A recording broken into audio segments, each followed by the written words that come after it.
This program is sponsored in part by the National Catholic Society of Foresters.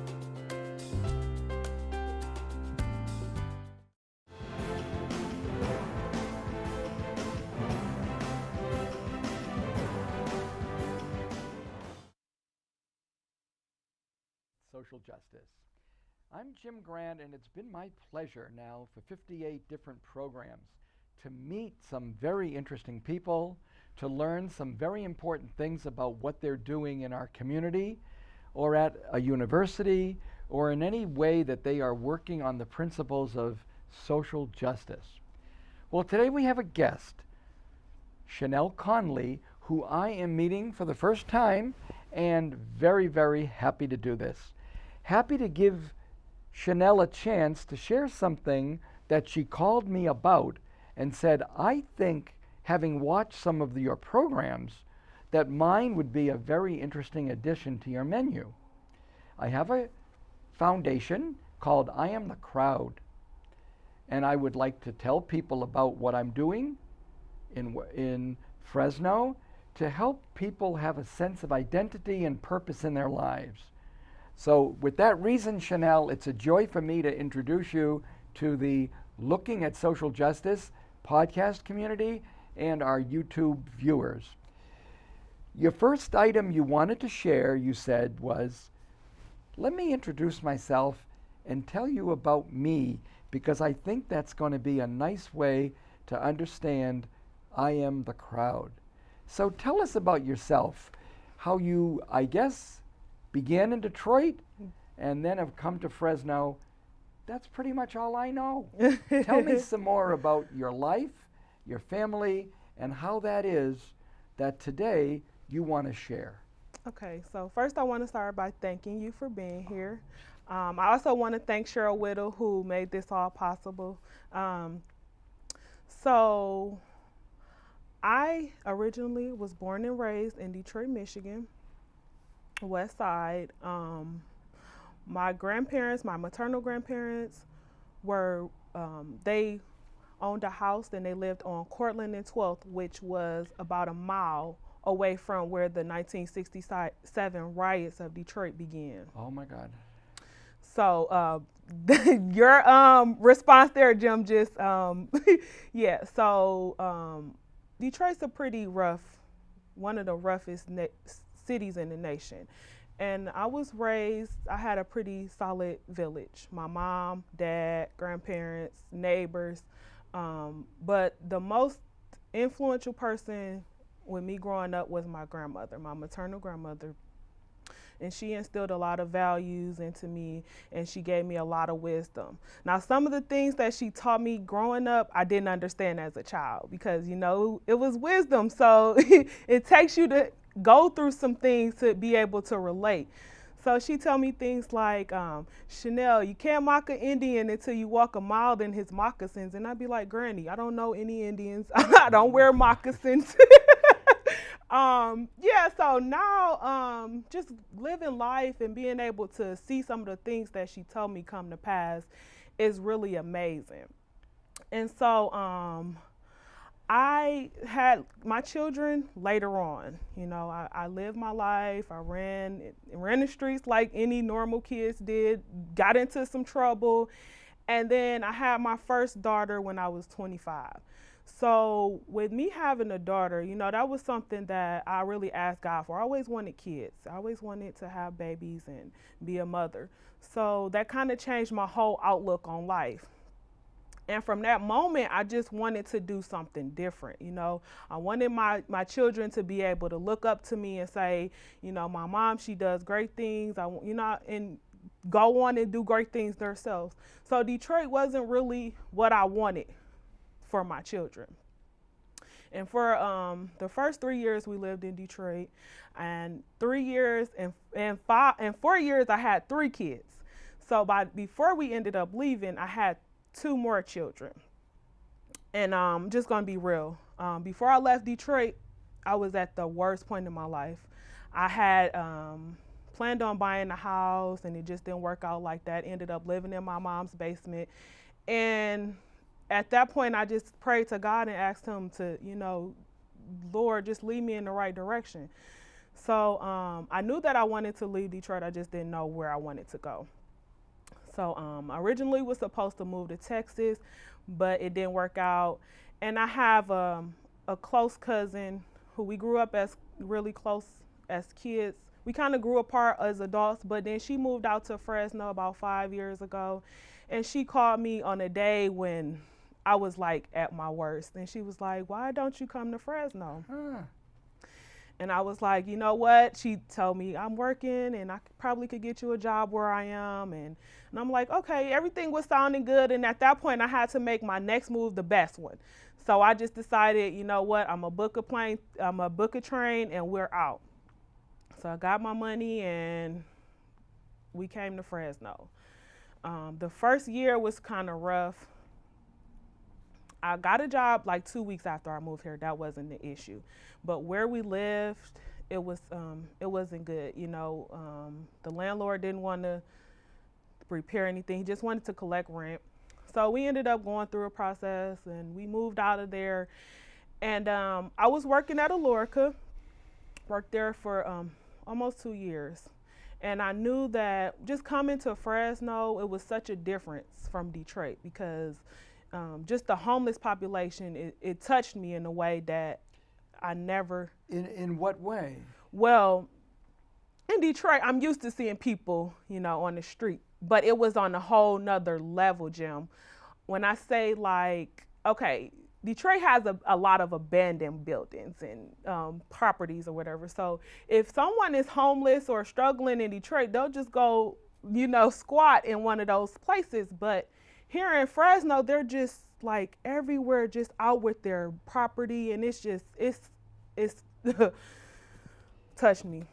So I know that I'm a child of God, and He sent me here to do a purpose. You know, He sent me here for a purpose. So since I've been here and I've been seeing everything that's going on, I'm just like, I need to do something. I don't know what, Lord, just guide me in the right direction.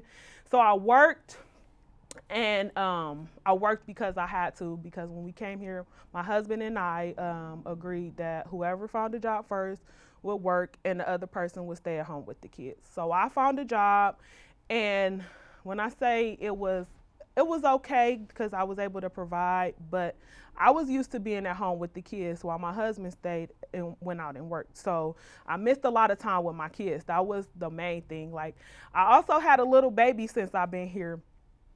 So that was something different. Me being away from my little baby that early, you know, I had to go back to work. So it was more of a time thing. I started getting kind of restless because I wasn't getting my time. So I'm like, I have to do something different, but I also want to know what my purpose is. So I just started to ask God to guide me. I know you sent me here for a purpose. Just reveal to me what that purpose is.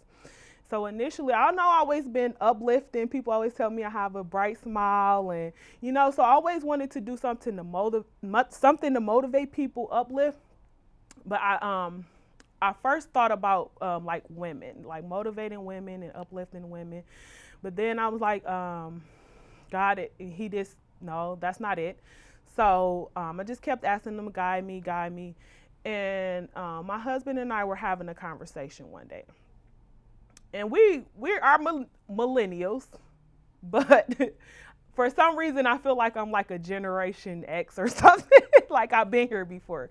So we're having a conversation and we're talking about, you know, Facebook, social media, reality TV and all that. That's where people look to be kind of like accepted. You know, they go and they see this stuff on TV and social media, and that's what they want to be, inspired to be. So I'm like, you know, I see this stuff and I don't want to be that. You know, I am the crowd. I don't want to be part of the crowd. So that's where the name came from. And when I said that I am the crowd, Jim, it hit me like a ton of bricks. And I was like, that's it. And I know he was like, what's wrong with you? Like, she's losing it. And I was like, that was my confirmation. Like, God had given me that. I'm like, I am the crowd. I am the crowd. So that's where the name came from. I am the crowd. I don't have to be a part of the crowd. You know, I don't have to look a certain way to be accepted. You can be healthy and comfortable in your own skin, just being an individual. So that was just an idea. That's when I first got the idea of what I want to do. I was still working, And I worked up into January, and I just was like, I got fed up. So um, I ended up quitting my job, and I started just researching youth and youth in Fresno and nonprofits. And I was just researching a lot of things, the homelessness, and then that's when it just started all coming together. So when I started doing the numbers on the homeless youth in Fresno, it was astounding. So California has the nation's largest homeless population. And here in Fresno alone, they have 46% of the nation's youth homeless. So youth is anyone ages 16 through 25. Anyone under 25. I'm sorry, youth. So in some way they've been affected by homelessness. So I just began doing a lot of research, and I really got started digging deep into it. And then I don't know, God just kept revealing things to me, and then I came up with the mission. So the mission of I Am the Crowd is to motivate, uplift, and inspire youth of all ages by providing them with necessary life skills and resources to be successful, primarily focused on providing transitional housing for displaced youth. So the work has just begun. I've been connected with a few people in Fresno. I've had the pleasure of being involved in the Bringing Broken Neighborhoods Back to Life, which is ran by Angie Isaac and a lady, Mrs. Yolanda Randalls. I'm so glad to have met her over at the West Family Resource Center. She's amazing, kind of something like a mentor. She kind of guided me and told me what I needed to do as far as, getting my name out there and putting a focus on I Am the Crowd, getting involved in the community and all that. So I followed her advice to a T.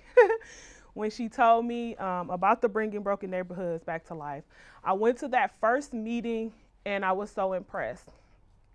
So it's a group of community leaders, religious groups, and the City of Fresno Police Department. So they have so many resources, and all together, we all come together and network for a common goal, just to make the community a better place for everyone. So I go there and they have block parties. The block parties usually have different vendors with resources for, they have EOC, they have the Salvation Army, Red Cross, City of Fresno, Recycling, City of Fresno, Water Department, the Teens That Care. It's a whole bunch of different people under that umbrella who come together to support the community. And it's such a pleasure to be a part of something so great. So the work just continues. I recently met a lady who does a prayer walk, and that was very interesting to me. I just went to the prayer walk this past Saturday. Where do they walk, Chanell? So she said that they usually walk over on the west side from the schools. So Gaston, King, Edison, they walk around the schools and they pray over the schools. But this time they did something different. So I actually went over into the tent city over by Poverello House, which is the first time I had ever been over there. And when I tell you, it touched my heart way deeper than I thought that I had been touched by it. And so ever since Saturday, I've just been trying to figure out what I could do to help, So I've been wrecking my brain, and I figured it out, Jim. What I'm gonna do is, Thanksgiving is coming up. So I don't have a whole lot of family here in Fresno. My family and I, we usually just cook dinner and stay at home. So this Thanksgiving, we're gonna cook, and we're gonna go out and feed the less fortunate.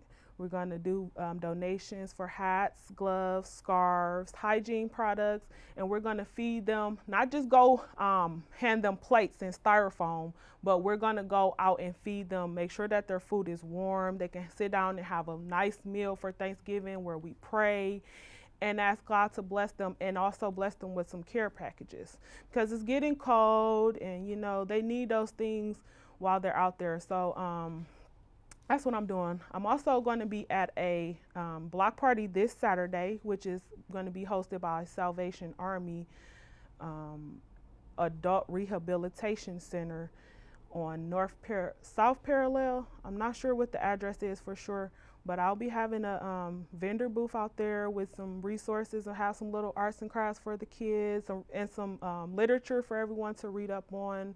So that's what I'm doing. So who's with you physically?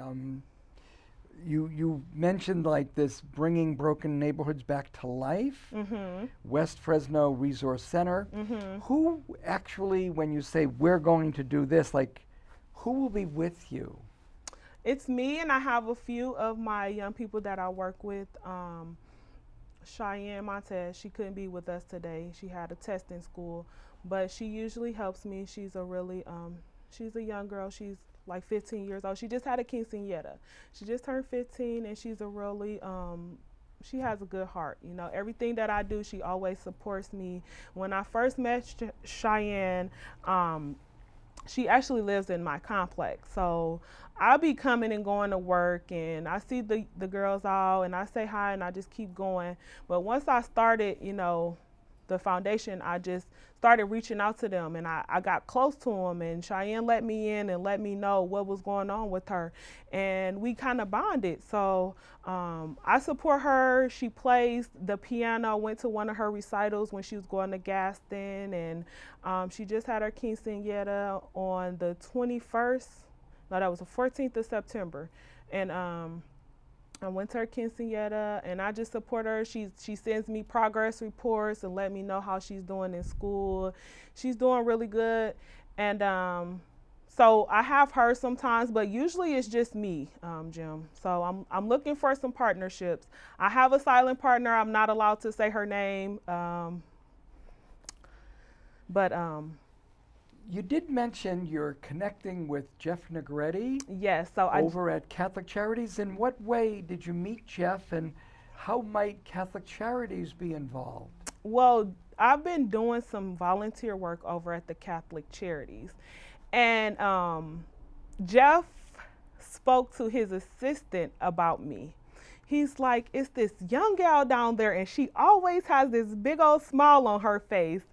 And Virginia Mendoza is her name. Virginia comes to me and she says, I know who he was talking about. It was you, Chanell. And I was like, it warms my heart to see that my smile brings brightness and, life to people. So he was touched by that. And when she told me that, I had to say something to Jeff. So I seen Jeff walking around, and I was like, hey, Jeff, he's so fun. Jeff, he's a really humble man.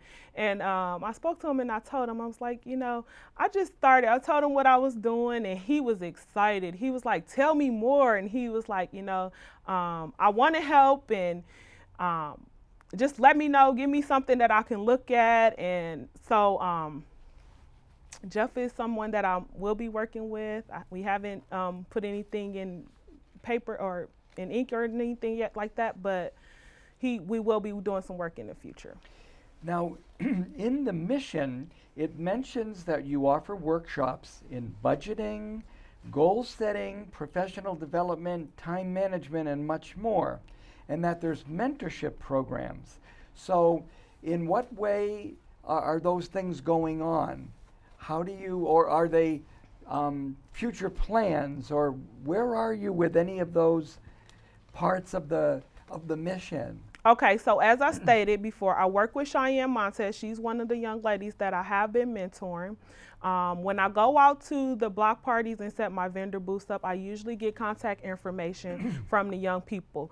So the last one I went to, I met a young man who was really intrigued by what I was saying, and I connected with him. So he's going to be on my list of people to work with. He was really excited. I'm not going to mention his name, but we're working on some things, and I just go out and give the literature, and then I send emails out for workshops that I offer, and then I just have people who send me back on what they want, what classes or what workshops they would like to take. So that's just how I get people involved, and I'm going to be making a lot of more connections. Just time thing. Regarding the vision, separate from that mission, that is basically, you basically have focused in on the 16 to 25-year-olds Yes. as being the most needed. Yes. Especially since homelessness is such a big issue here in the city. But regarding the vision, it's very beautifully phrased. Our vision is to touch as many lives as possible by helping one young person change their story. We can inspire others, creating partnerships and building networks to make a better future to live and grow. It also says that your work can be seen on your Facebook page. Mm-hmm. Do you want to introduce us to that Facebook presence that you have as I am the crowd? Sure. So on Facebook, we are under I Am the Crowd Foundation, and that is where I share a lot of events that I have been doing, or when I do events, that's where I just recently posted on there about accepting donations for hygiene and blankets, socks, gloves, coats. Whatever your heart desires. It's getting cold, and these less fortunate people, they need things. And we're blessed to be a blessing. God sent us all here to make a difference. We don't understand how we affect each other, and it's really about being united. And that's what I want to bring unity back, bring the village back. Now, coming from Detroit, you really knew you did need to leave Detroit. Have you found that Fresno has actually been the place that you know that God had intended you to come, and that this is the place, this is your purpose, this is where the mission and the vision can come together? Yes. I definitely believe that, mainly because Fresno is so diverse. In Detroit, it's predominantly black people. So, I love my people. I love everybody. But this just gave me a chance to bring everyone together, to unite us, because we're all one. No matter how they want to try to separate us, we're all a part of one race, and that's the human race.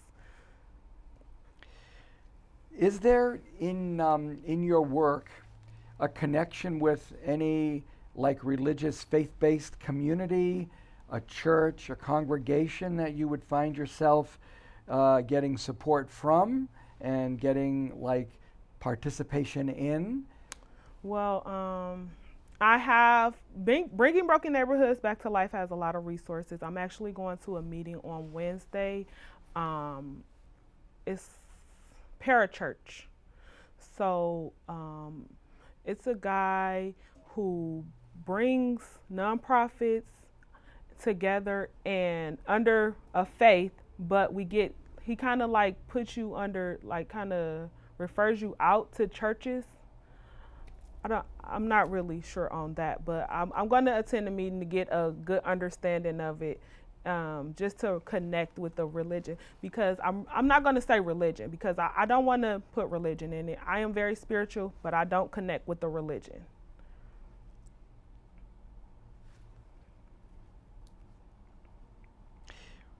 Is there anything that you would wish that our viewers or listeners, how would they best connect with you? Because we're going to want to be able to verbalize either an email address, a phone number, or a website or a Facebook page.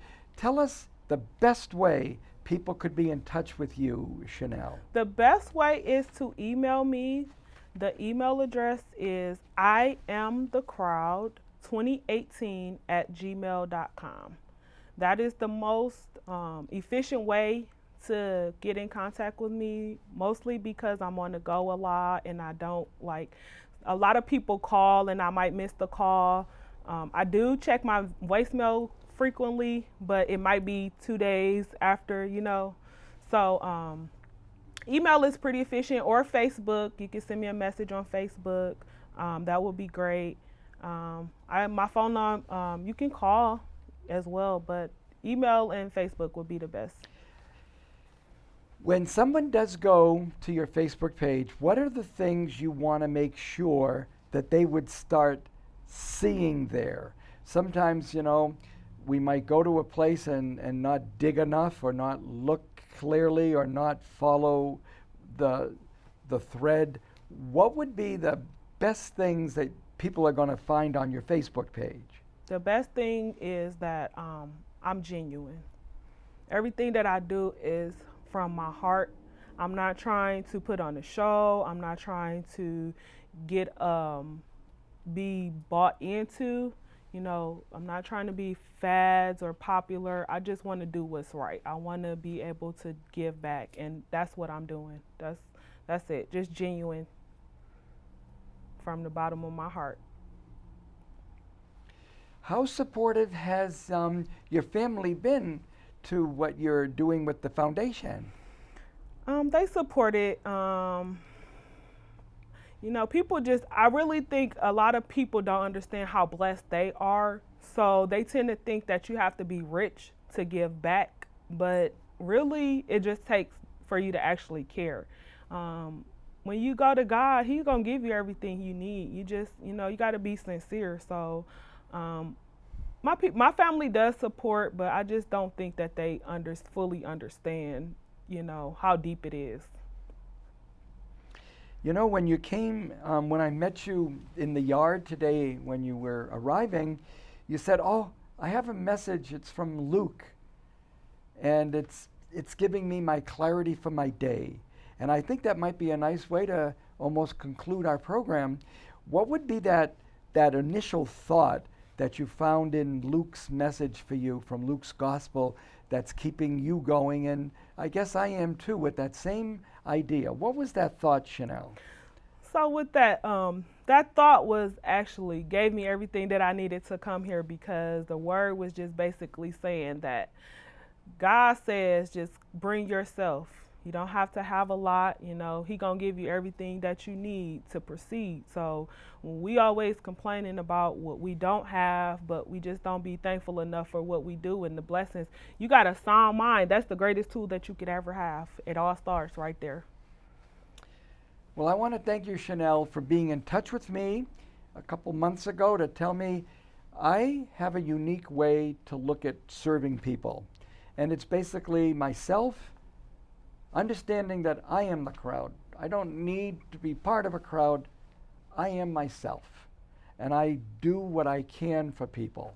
So thank you for bringing your message today of what you're doing, working with different organizations, but basically also being an individual committed to helping people in so many different ways. Thank you, Chanell. It's been a blessing having you on the show today. God bless. Thank you for having me.